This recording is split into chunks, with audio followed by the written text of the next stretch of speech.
In the United States today, black households on average have 1/10 the wealth of white households. Wealth can impact credit rating, access to prestigious networking opportunities, and stability in the face of unexpected circumstances. This gap is the product of historic and continuing racist discrimination, and it belies the idea of an American meritocracy or that there is equal opportunity for all.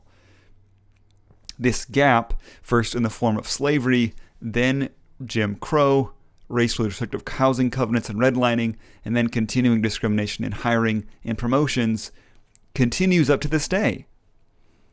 And of course, schools are part of this system, so kids, both black and white, are affected.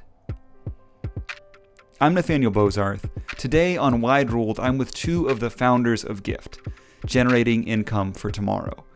GIFT is an organization dedicated to building wealth in the black community through investing in black-owned business. I can say without guile that GIFT is my favorite nonprofit. Please check them out and donate at kansascitygift.org. Here's our conversation. Hey, Brandon, Cornell, it's great to have you on the show. Would you just kind of start by introducing yourselves? And I'd love to hear how you got into doing nonprofit work. Awesome.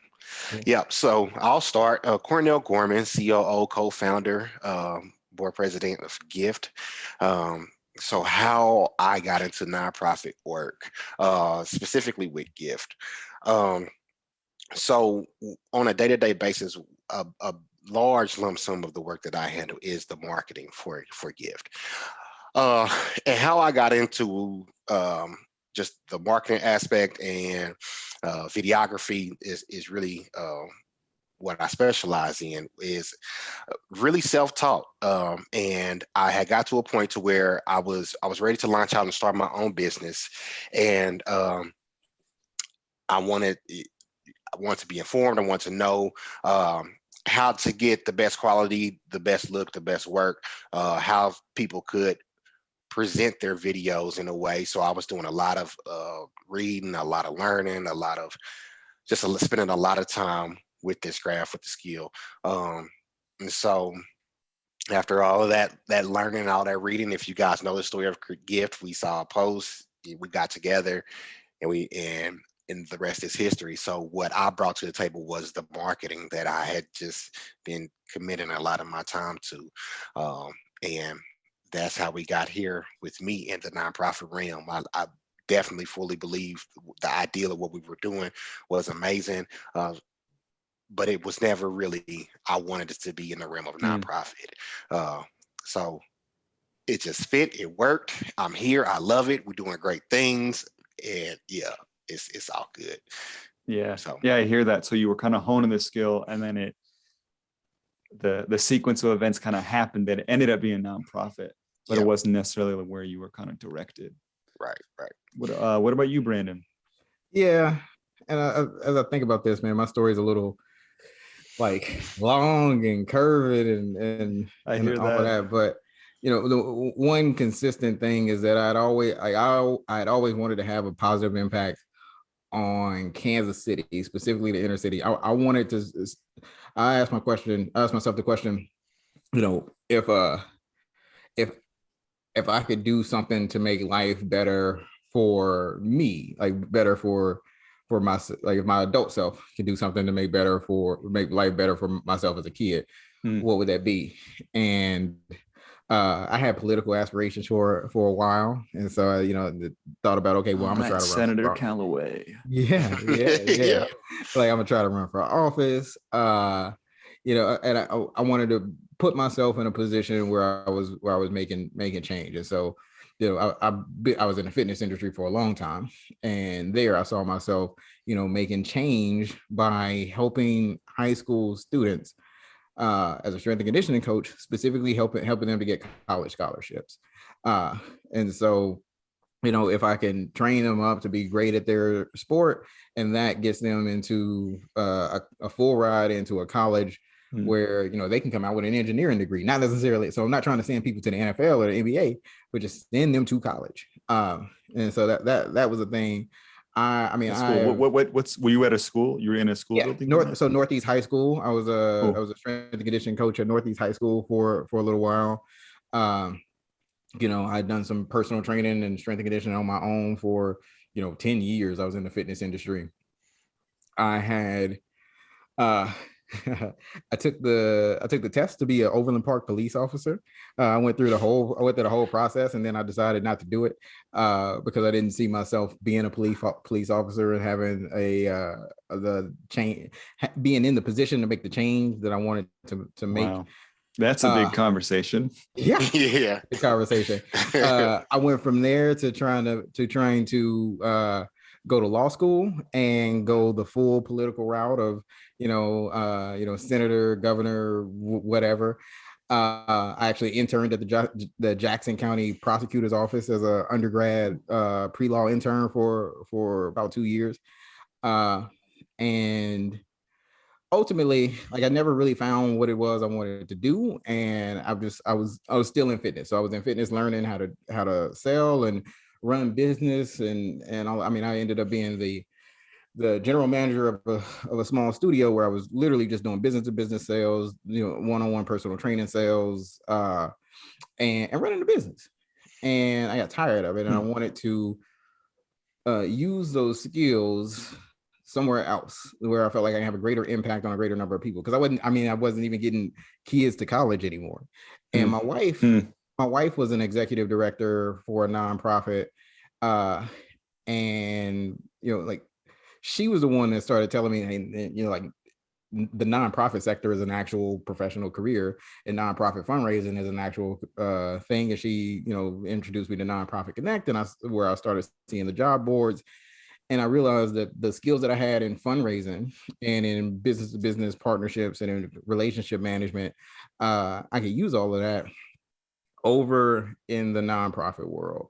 And so I left, took a leap of faith. I left the fitness industry, entered into the low level of the nonprofit world, and worked my way back up the ladder. And that's how I got to where I am. Just that consistent effort of trying to find a way to make an impact on the greatest amount of people in a meaningful way.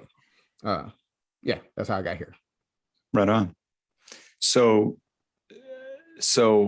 early 2020, there's the Facebook post, which kind of gives the spark, which leads to Gift. Initially, y'all are grinding on the side, right? Like you're doing other things and it's on the side, but now, like, it's what you're spending all your time doing, which is, like, round of applause. Like, that's so exciting and so huge that happened. Like, it's crazy. Like, what Gift is so we're recording this in September. It's a little over a year old. Uh-huh. Yep. About like what, 16 months old. So not very old at all. Yeah. And just see it translate. You're right. From I think a lot of times some people would assume that nonprofits can be a side hustle and see the sort of success we've seen, but no.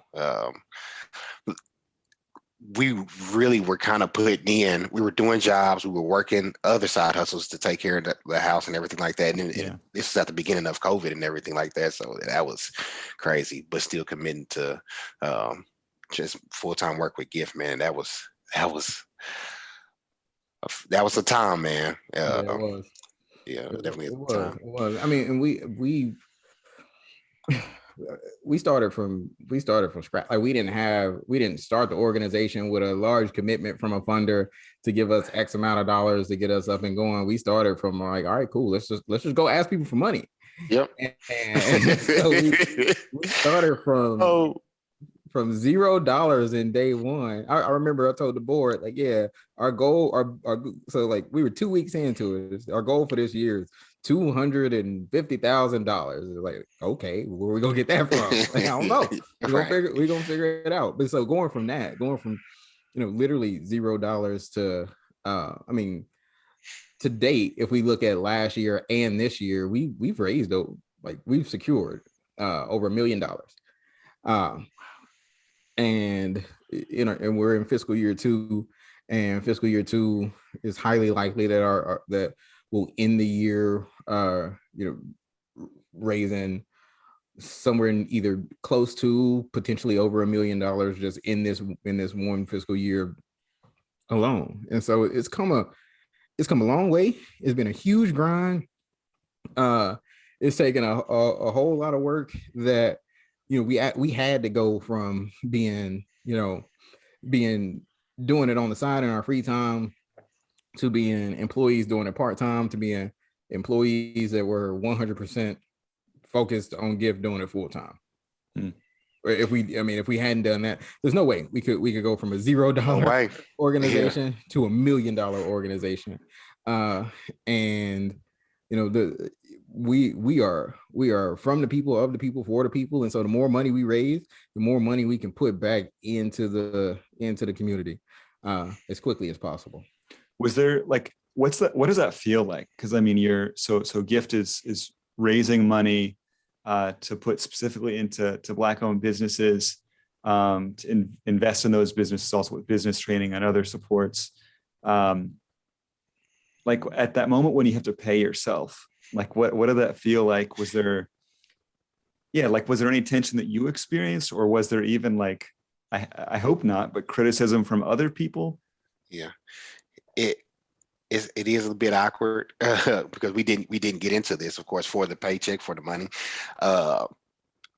So it's like, how much do we pay ourselves and that sort of thing, but also understanding that if we don't commit full time, that if we don't fully get involved and push this thing forward, how many businesses won't be able to get the funding that they need to be successful, how much longer it will take for our community to have an impact. And we just noticed the more work we were able to commit to the organization, the more money we were able to get, and just the more people we were able to help. We started off giving out 8 grants. We're up to like 24 this year. So just that quick. It was just something necessary. I guess it was a bit, it's little stigmas and stuff you work through, but for me, like I left the fitness industry and went to nonprofit. And I was in nonprofit for about 2 years before Gift. But I was in a unique position where my job at nonprofits was specifically talking, and my nonprofit job was talking to and working with other nonprofits. So I got to meet literally hundreds of nonprofits throughout the city in that 2-year time frame, and understand how they work and how they operate. And so that at that time where we were able to bring ourselves on full time, or even part time, we'd be able to actually bring ourselves on as staff.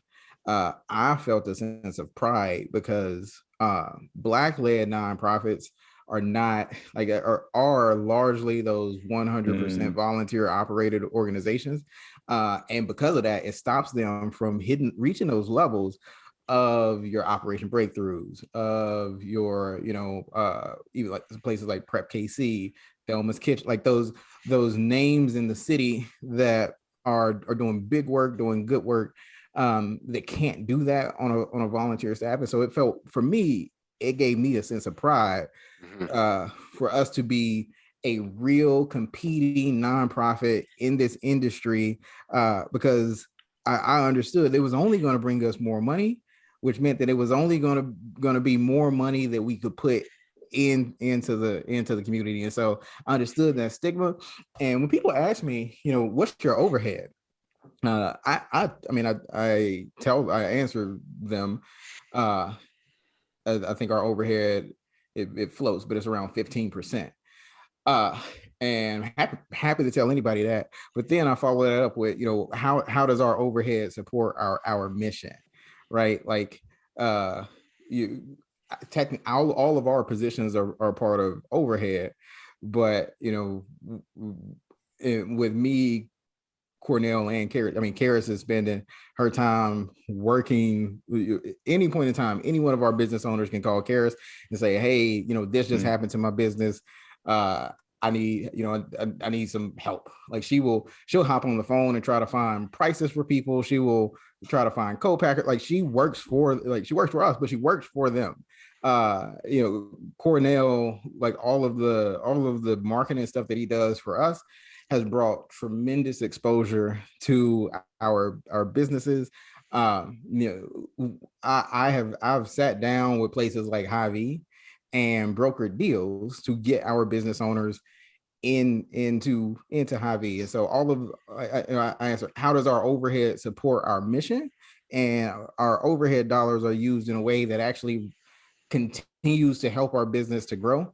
So it's an extension of our program. And then that's a bigger conversation about how people look at overhead and nonprofit in general. And so that could be a whole nother thing. But yeah, I felt a sense of pride because in this short amount of time, we were able to stand in the room on the same level as these other nonprofits who have been around for a while and show people that we're here, we're serious, we really mean business, and we are coming to make a difference in the community.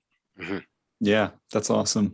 And that I really do like that reframe too, the sense of pride that it's not a oh, we have to do this, like we have to take money out of here, but like actually it's contributing to the mission and it brings you a sense of pride. So I want to get to like connecting this to justice and education, what Wide Rule is supposed to be about in a second. But I have another question which has come to mind, and I'm just like, I got to follow it. And I don't mean this. Just go ahead and ask. Yeah. So,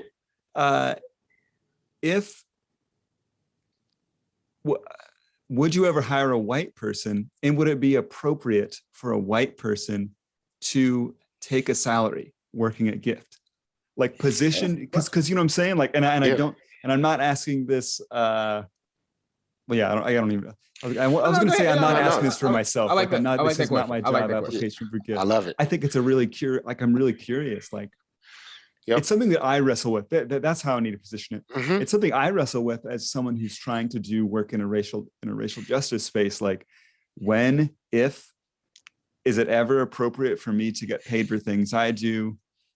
Which things, which not? So I'm curious. Like, is that something that you've thought about for Gift?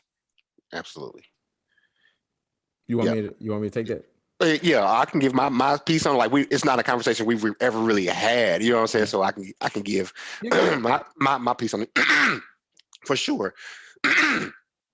If an individual can come in, help Gift, take the business to another level with a skill or profession or expertise in a particular area that can help us achieve the things that we want to achieve, absolutely, hands down. I don't believe that we're just so, I don't know, pro-black, this militant hardcore black, that it has to be everything black. It's like, are you Malcolm X pre-Hajj or post-Hajj? That's the question. I don't know if I said that word right, but pre-pilgrimage, post-pilgrimage. Yeah, no, we're inclusive. Like we need support.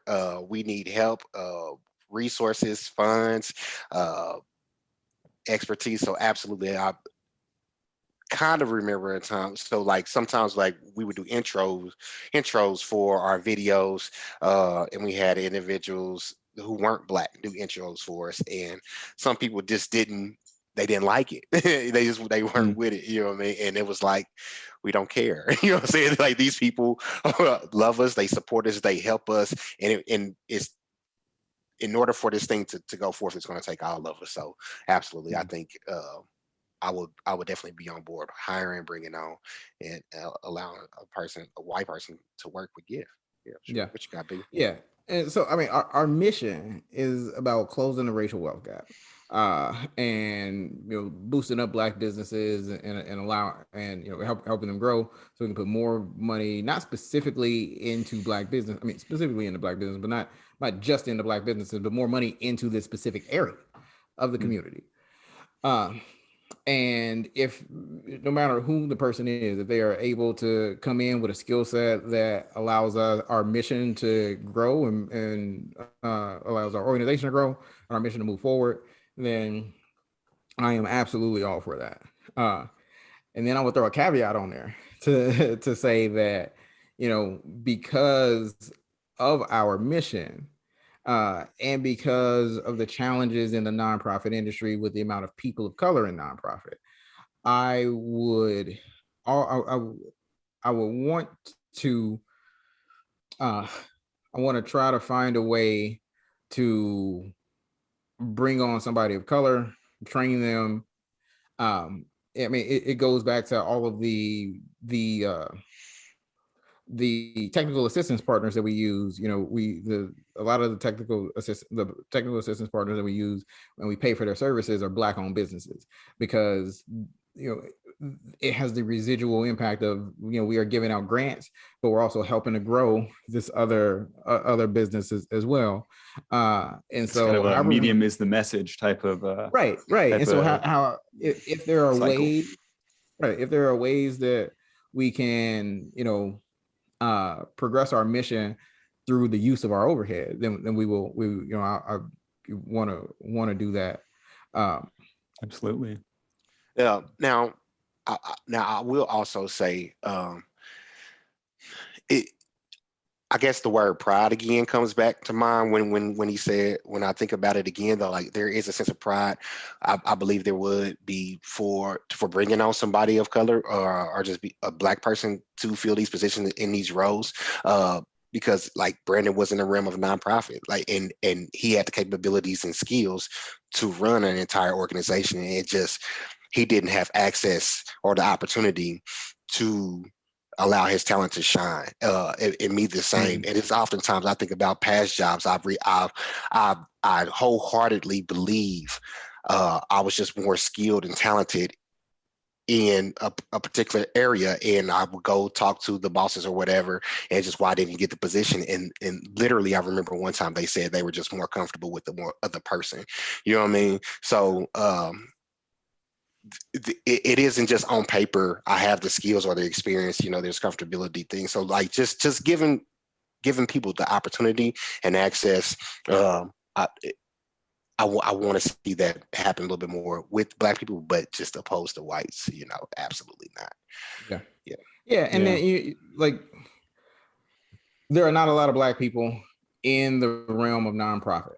And when you see Black people in nonprofit, they're either getting money as recipients, or they're in the programs part of nonprofit.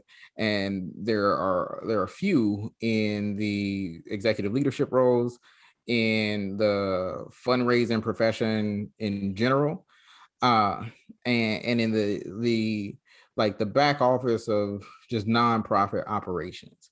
And I would love the idea of GIFT being a space for people to come in, learn about the industry, hone those skills, develop those skills that they already have that translate to nonprofit, that they may not know translate to nonprofit. I mean, I was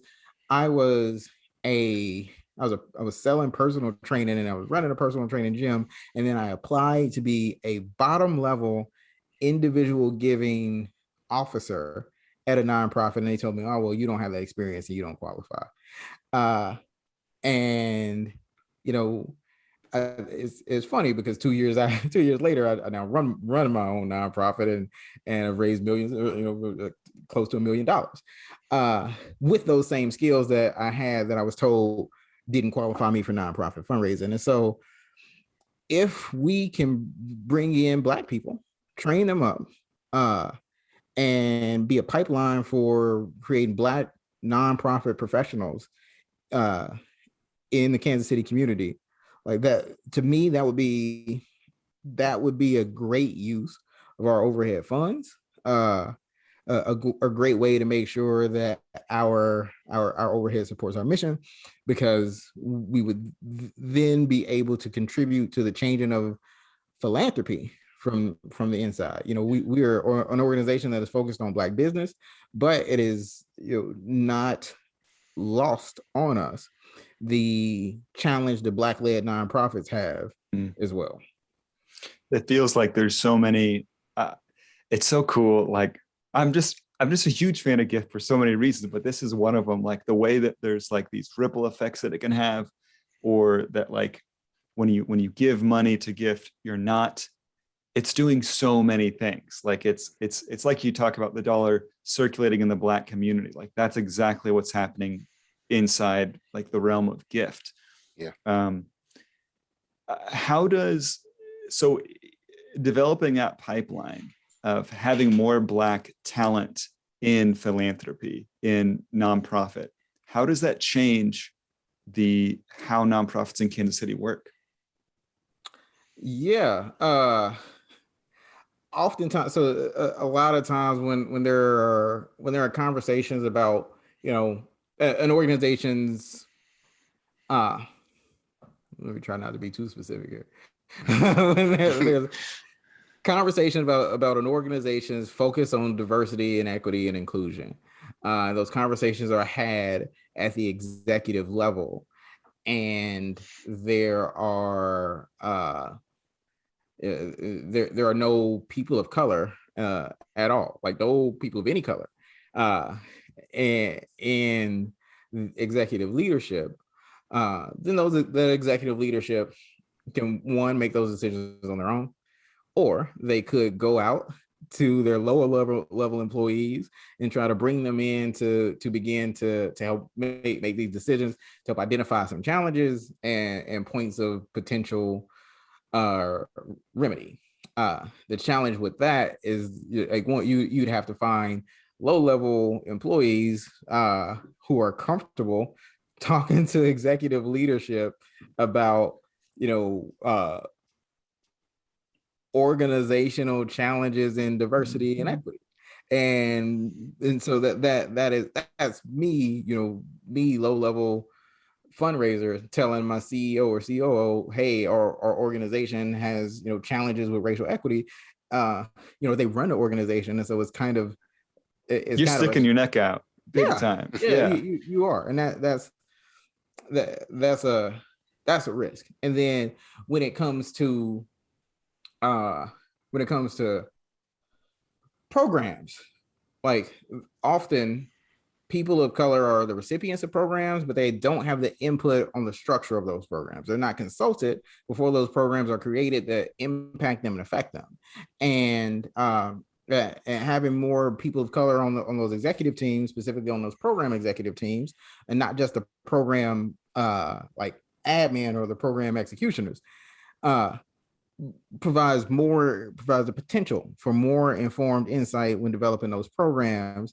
And then when we look at fundraising, you know, Black people of color are often left out of fundraising altogether. Like there are not a lot of Black fundraising professionals, and then fundraising, like asking for funds, does not happen often in the Black community.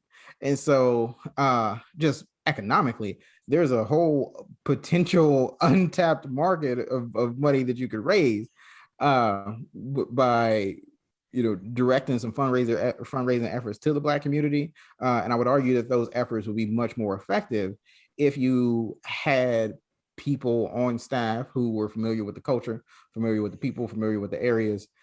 So yeah, in all realms of that back office, in nonprofit, there could be multiple levels of benefit in having a more diverse staff. Cornell, is there anything that comes to mind for you thinking about that, like ripple effect, transforming the nonprofit landscape? Not immediately. I think B hit it on the head, man. Yeah, I'm sorry. I was no. Like that's how it works. You know what I'm saying? Yeah. Well, and I think like there's well documented research like about generally like and purely from like a profit, like corporate standpoint, like more diverse workplaces are more innovative. Mm-hmm. I think like from a triple bottom line perspective, like more diverse workplaces are going to will have the potential anyway to do more benefit for the world when it's not a white gaze, white perspective that is looking at such a tiny aspect of reality. And I don't know, us white people have all sorts of intellectual issues that many of us haven't worked through. Yeah. So how does now as we're coming to near the end of the episode, how does how does Gift KC relate to the world of education and education justice in your eyes? Yeah. So my perspective,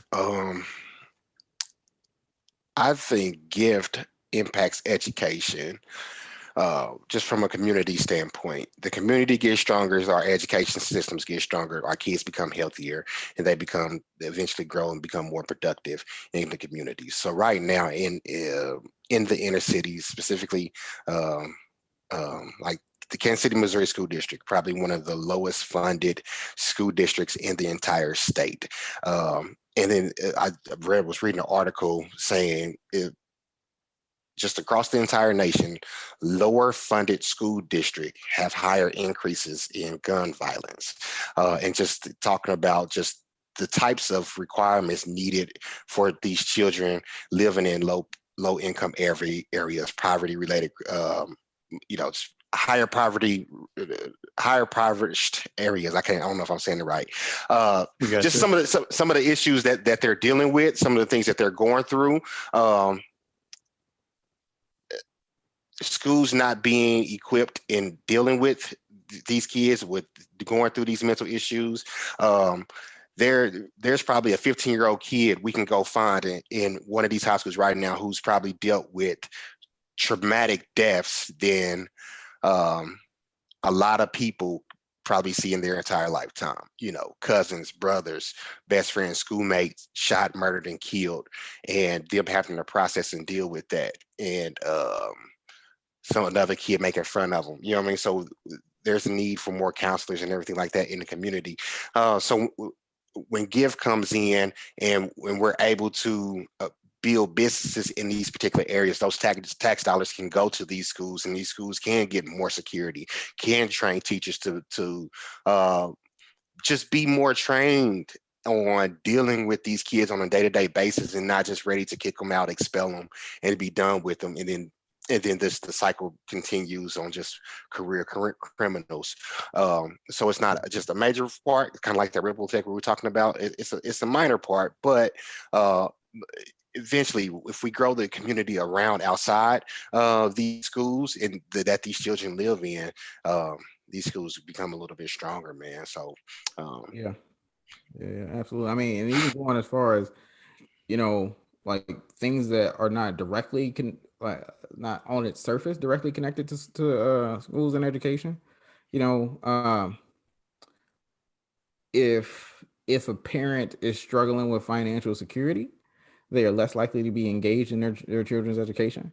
If I got to pick between helping my kid do their homework and making sure they're on track at school, or making sure that we keep on the lights and keep a roof over our head, then I'm gonna focus on keeping on the lights and keep a roof over our head.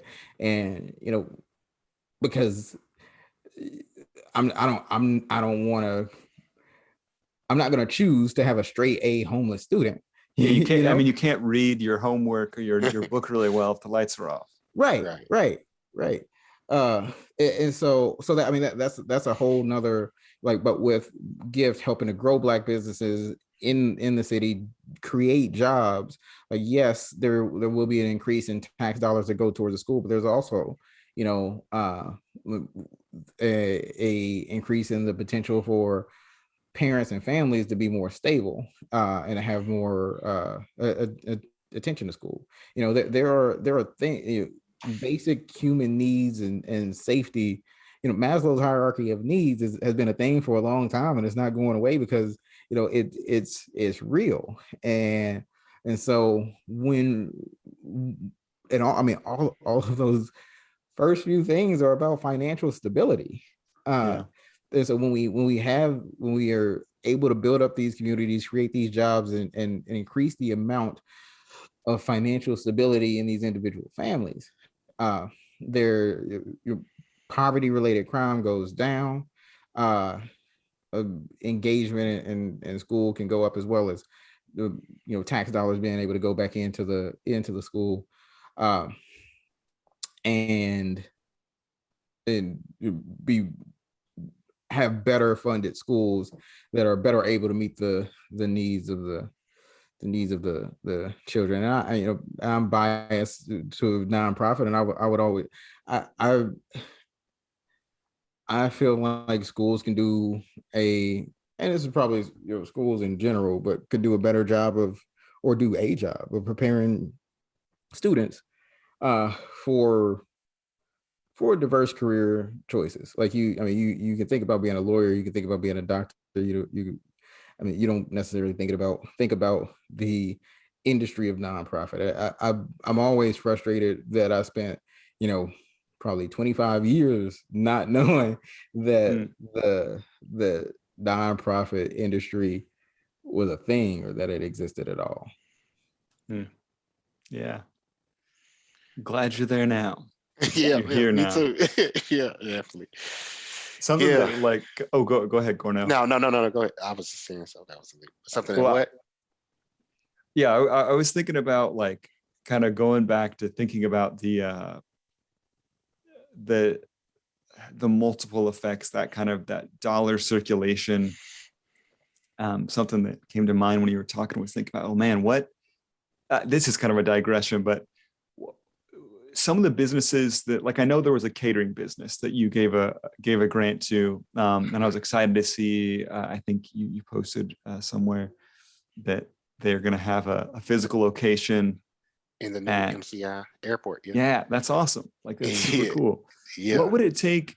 It seems like another place. There's a lot of, even in an underfunded school, there's a lot of money that goes into that building, right? Mm-hmm. And like, if I have a coffee shop and I'm serving customers that walk up to my door, that's one thing. But if I have wholesale customers, my markup is better. I'm making more money per effort. Right. There's a better term for that. I'm not business savvy. I got you.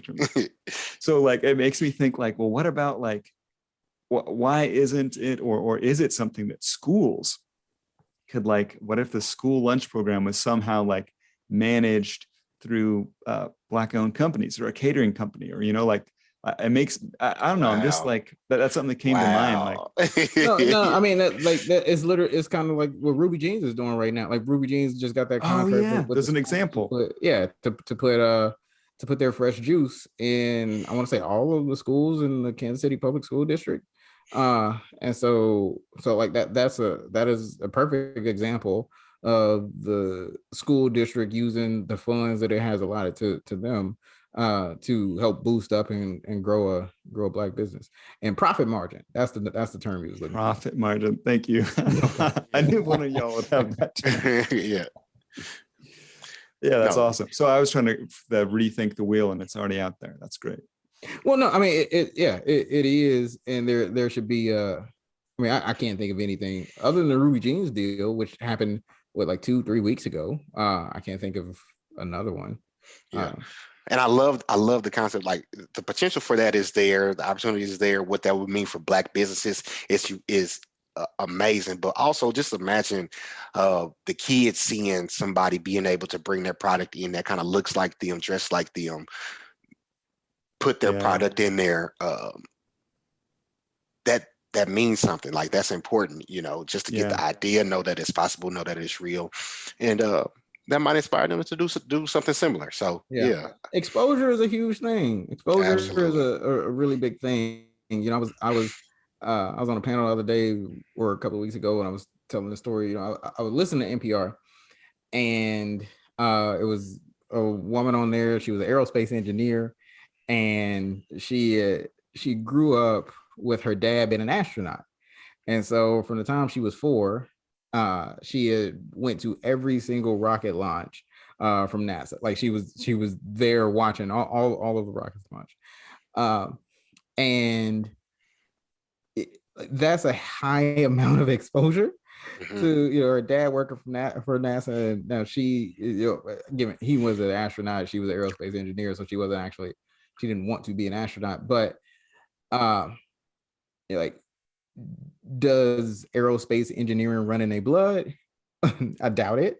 I think it was the fact that she was exposed to like, just to that life, made it completely. I mean, she can grow up and say, "Oh yeah, I'm gonna be an aerospace engineer," and it's real for her. It's tangible. It's not absurd. When I think it's like the cliche thing when you ask a kid, "Oh, what do you want to be when you grow up?" They say, "Oh, I want to be an astronaut." And like that's the cliche thing of like, "Oh, this kid is put no thought into it at all."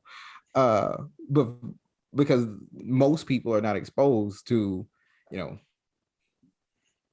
living their life with an astronaut.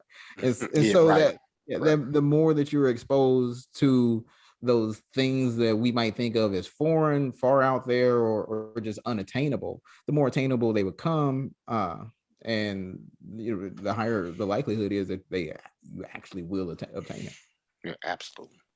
Our systems kind of reproduce themselves in that way, that kids see what their parents do.